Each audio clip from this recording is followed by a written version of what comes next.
Hello Virgo, Sun, Moon, Rising, and Venus signs. Kamusta kayo? Sana po nasa mabuti kayong kalagayan. Welcome back po sa Star Tarot.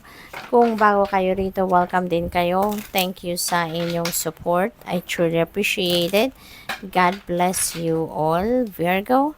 Pauna mensahe ni Virgo Chariot. Ayan, a change is coming. Mayroong mga pagbabagong magaganap sa buhay ninyo at kung ano man ang mga pagbabagong ito, maaaring manggagaling ito sa inyong tagumpay. Kasi meron ditong tagumpay na magaganap or meron tagumpay na parating na makakamit ninyo, no? Travel also is very imminent for you, Virgo. So, maaaring meron kayong biyahe, meron kayong pupuntahan, something like that. We have 5 of Pentacles. Ayan. So, the worst of the hardship is over. Napakaganda kasi reverse na to, no? Reverse ang card, kaya baliktad na din ang sitwasyon dyan. So, at least sa ngayon, maganda ito. Kasi kung ano man yung hardship na pinagdaanan ninyo or yung pinaglabanan ninyo, tapos na yan sa ngayon. It's end na. The end na, kumbaga, ng chapter na yan. Kaya napakaganda, panahon na ng pagbabago, no? There's going to be a shift na sa buhay ninyo sa ngayon. Mag-i-improve na ang inyong sitwasyon. Your situation is going to be healed. At papunta na kayo sa pag-recover, no? What else? We have Hierophant. Siguro din, ang iba sa inyo rito, Virgo, baka kayo ay isang teacher, spiritual guide, spiritual counselor, baka yun ang ginagawa ninyo.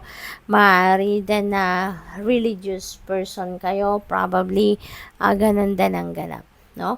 Or pwede rin naman na nag-aaral kayo, Virgo. Baka nag-aaral kayo, maybe you are,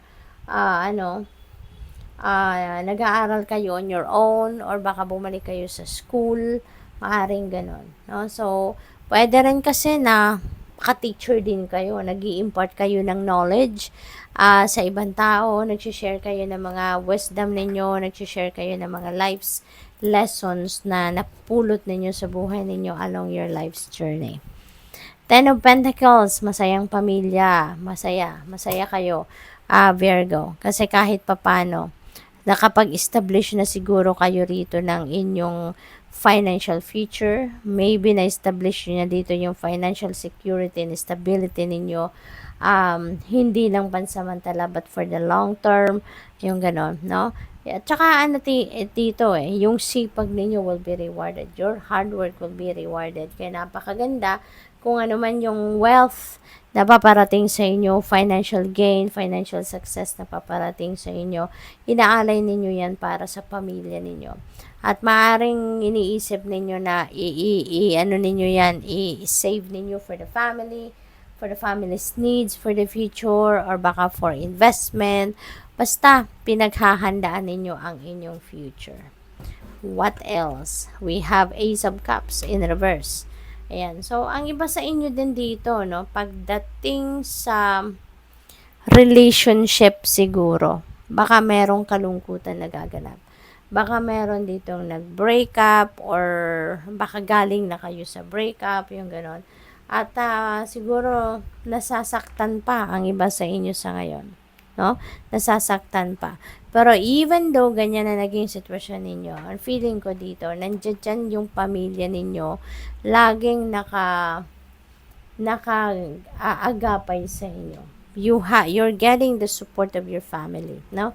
Kahit malungkot kayo. Kaya, lilipas din yan. Wala namang Virgo, naku, nalaglag na, sandali lang po lilipas din yan lungkot na yan, no? Lahat naman ng bagay temporary lang sa mundo.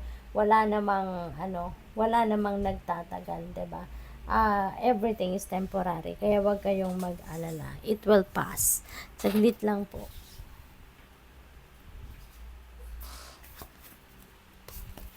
Ayan. So, yung next card ninyo is flow. Go with the flow. As water trickles down a stream, do not hurry. Ayan. So, yung healing na to, hindi naman natin pwedeng madaliin talaga, no? It takes time. Healing takes time. Kaya, ano lang kayo, hold on. Okay? Hold on. Continue to pray. Continue to, continue to believe na lilipas din ang lahat. Diba? Kung ano man ang sama ng loob ninyo dyan, ano man ang sadness na yan, malalagpasan din ninyo yan. Wag kayong magmadali, no? Wag kayong magmadali. Just go with the flow. Sumunod lang kayo sa agos ng buhay.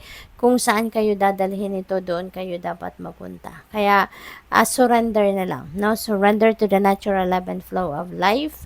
And, makinig lagi sa iyong intuition, magdasal at makinig lagi sa gabay ng Panginoon sa atin through intuitive messages. Kaya pakinggan ninyo yon at sundin ninyo. At for sure, hindi kayo mawawala sa tamang daan. Okay? We have risk. Learn to grow wherever you are planted. Ayan. So, maaaring may opportunity ngayon that may require you to take risk, may require you to get out of your comfort zone. Virgo, no? So, maybe yun ang kailangan ninyong gawin sa ngayon. Take a look at that opportunity na dadating kasi maaaring ito na yung gigising muli ng inyong passion. Baka itong muli ang magpapangiti sa inyo. Baka itong opportunity na to ang magbibigay ng bago ninyong pagkakaabalahan rather than focusing on the sadness that you have. What else? We have let go. Ayan. So, maybe ito na yon. Kailangan nyo nang i-let go ang sitwasyon na ito. Kung ano man ang kalungkutan na yan, release yourself from that so that you can move on. So that you can start a new life. So that you can, you can start something new sa buhay ninyo. Alright? What else? We have trust. Ayan, the robin trusts her wings, not the branch she sits on. That's very true. Diba? Magtiwala kayo sa inyong sarili. Kayang-kaya ninyong lumipad mag-isa. Okay? Maaring nasanay na kayo na lagi kayong may kasama, lagi may tumutulong sa'yo, lagi may sumusuporta sa'yo. But rest assured, no? Na hindi kayo bibigyan ng universe ng opportunity na hindi ninyo kayang i-handle. Kaya, feeling ko ito na magte-take risk kayo. This is going to be your first time na siguro gagawa kayo ng isang bagay na gagawa kayo ng isang bagay na siguro first time nyo lang. No? Maybe this is it, no? Maaaring you are up for growth, magde-decision na kayo na it's time for me to grow, it's time for me to change, 'di ba? Kaya yun, magtiwala lang kayo sa inyong sarili. And higit sa lahat, magtiwala kayo sa Panginoon kasi hindi kayo hahayaang mag-isa. No? Lagi siyang nandiyan. Pwedeng mag-iisa na kayo ngayon dito sa physical realm, no? Mawawala na kayo siguro dito ng yung hindi na kayo magiging dependent, no? 100% sa kung kanino man. Maring magtatrabaho na kayo mag-isa, magnenegosyo na mag-isa, yung mga ganon, no? But sa spirit realm, lagi silang nandyan. Lahat ng spirit guides nyo, ang Panginoon, yung angels, they will always be there to support you. Okay? So, good luck. Thank you for watching. Love and light. Namaste.